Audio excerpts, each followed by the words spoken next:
5 minutes to 10. Then I was with Mheshimiwa Gladys Wanga. We were coming out of the parliament.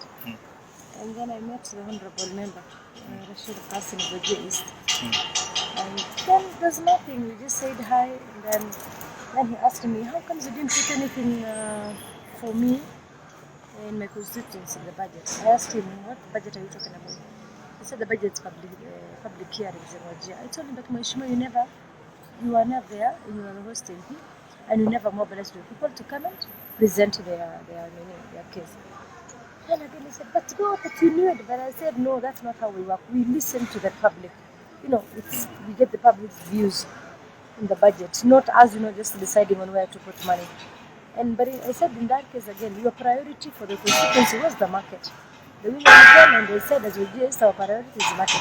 And since the money for that market was 200 or almost 250, 300 million, and what we had for entire Wajir account was 100 million, we first look at the priorities on water, roads, you see, mainly water and roads, because people were really, the priorities were water and roads. And I said again, and then I saw one colleague from Wajir, the member for Wajir was coming from there.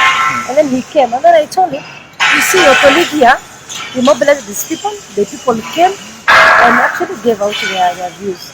But what I did, I did put money in 4 constituencies. That was Eldas, Wajir West, Wajir South, and Wajir North.